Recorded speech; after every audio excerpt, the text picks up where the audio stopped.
नमस्कार दोस्तों, study with Ravi Verma YouTube channel में आपका स्वागत है। हम पिछली क्लास में खेल विधि के बारे में जान चुके हैं, जो गणित शिक्षण की एक प्रमुख और छात्र केंद्रित विधि थी। आज हम छात्र केंद्रित ही एक दूसरी विधि है जो गणित शिक्षण की, उस ह्यूरिस्टिक विधि के बारे में जानेंगे। एमपी टेट, यूपी टेट या डीएसएसबी, केबीएस सभी एग्जामों में शिक्षण विधियों की दृष्टि से ये महत्वपूर्ण विधि है। इसे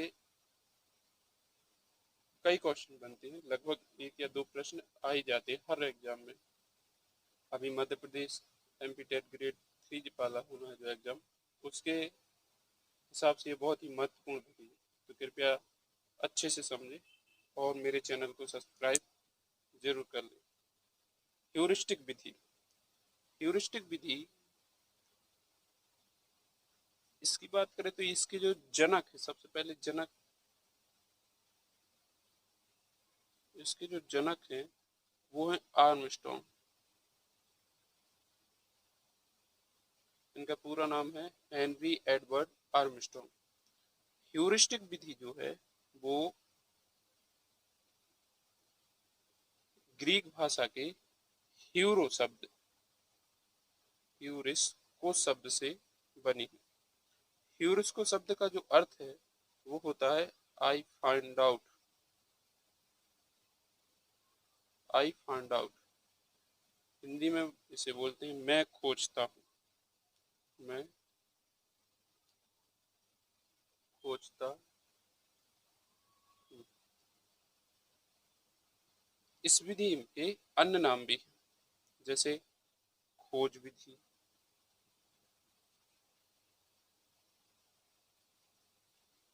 अन्वेषण विधि,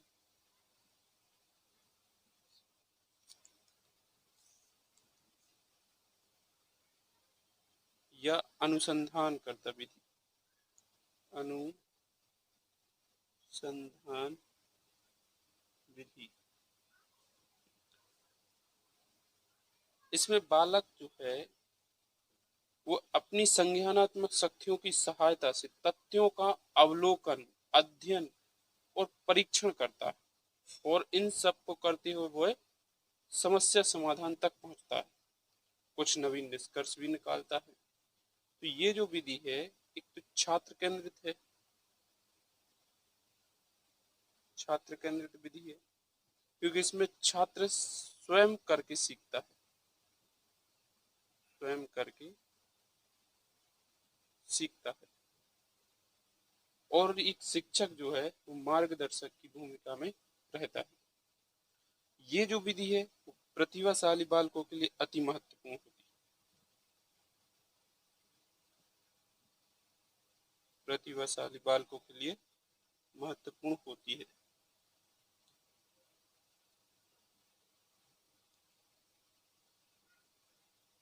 पूर्ण होती है।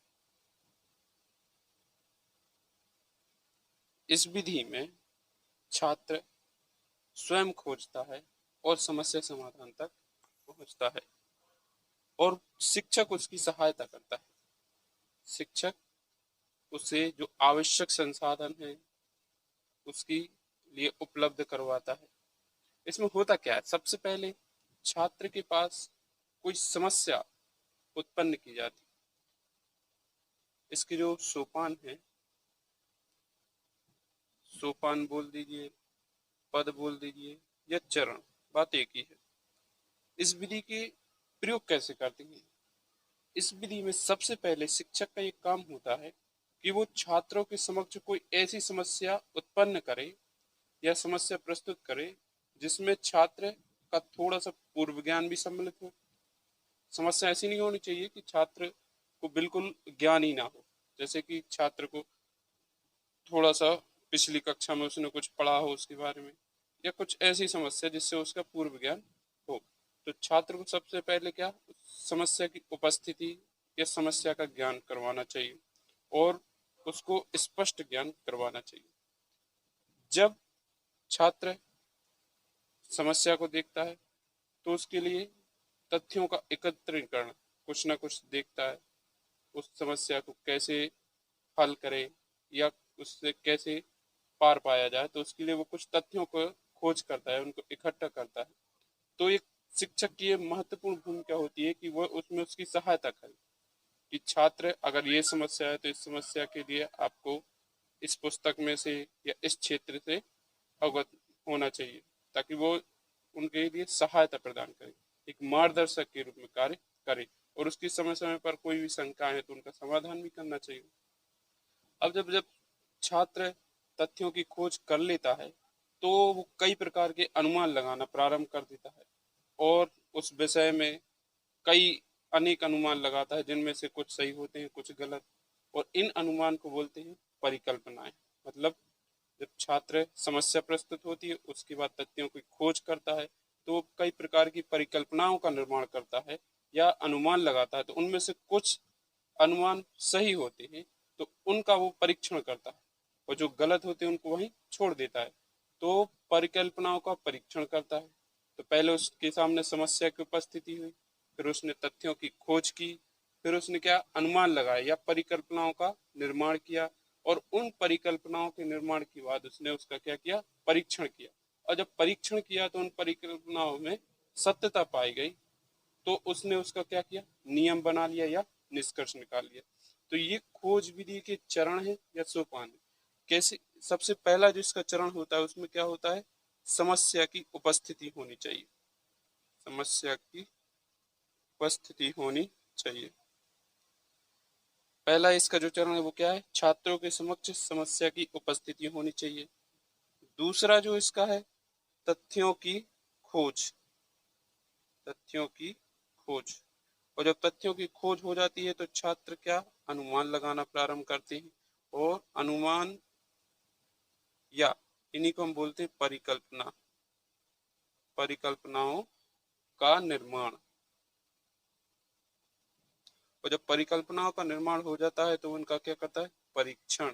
तो परिकल्पनाओं का परीक्षण या परिकल्पना का परीक्षण। और परिकल्पना का जब परीक्षण किया जाता है और उसमें से जो सत्य पाए जाते हैं तो उसका क्या बना लेता है, वो नियम या निष्कर्ष, निष्कर्ष निकाल देता है।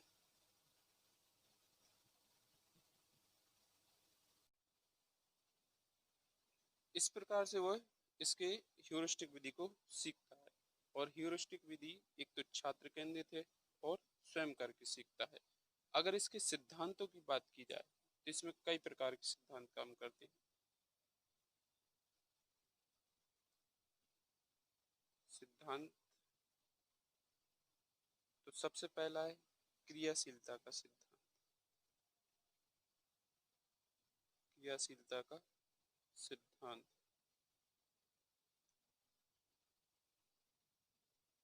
क्रियाशीलता के सिद्धांत में बालक को अपनी शारीरिक व मानसिक दृष्टि से क्रियाशील रहना चाहिए। वो कोई भी कार्य करे तो उसमें दोनों का उपयोग करना चाहिए, चाहे शारीरिक हो चाहे मानसिक।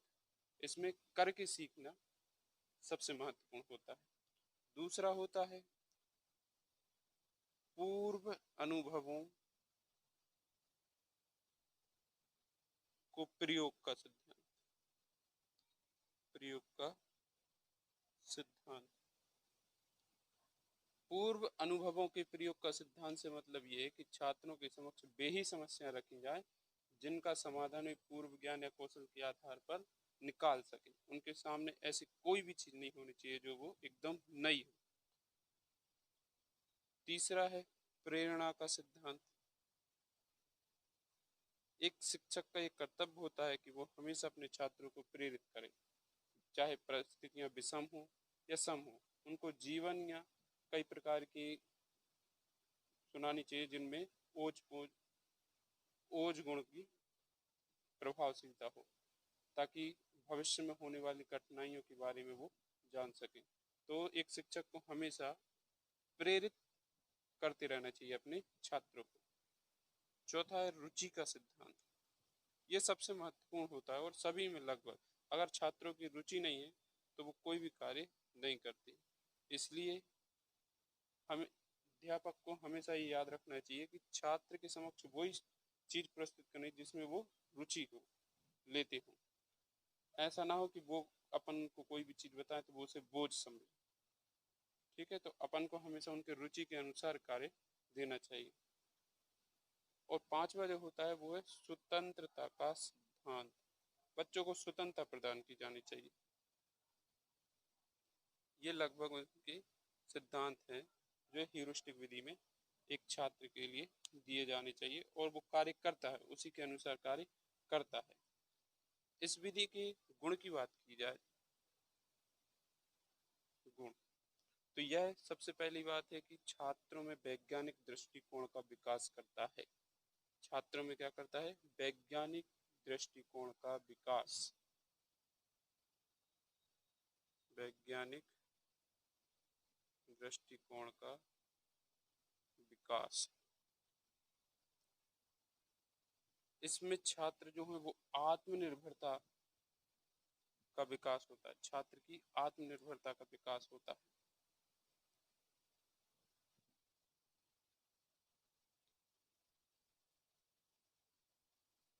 आत्मनिर्भरता का विकास होता है। ये जो है एक तो बाल केंद्रित विधि है।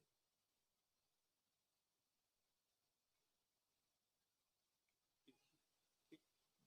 इसमें अध्यापक एक केवल मार्गदर्शक के रूप में कार्य करता है। इसमें मानसिक शक्तियों का विकास होता है। कौन सी? मानसिक शक्तियों का विकास होता है।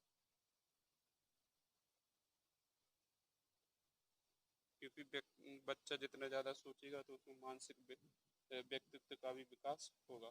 तो मानसिक शक्तियों का विकास होता है। सबसे बड़ी बात है इसमें कि विधियों में सरल व कम समय लेने वाली जो अन्य विधियां हैं उनसे कैसी है? कम समय लेने वाली। इसमें छात्र सक्रिय होकर रुचिपूर्ण तरीके से कार्य करता है, तो उसका ज्ञान जो है वो स्थायित्व को प्राप्त करता है, क्योंकि इसमें वो करके सीखता है। इसकी विशेषताओं के साथ कुछ दोष भी है। दोष दोष क्या है? सबसे पहली बात तो ये है कि ये समूह शिक्षण के लिए उपयुक्त नहीं है। समूह शिक्षण के लिए क्या नहीं है? उपयुक्त नहीं है। समूह शिक्षण के लिए उपयुक्त नहीं है। दूसरा, समूह शिक्षण के लिए उपयुक्त नहीं।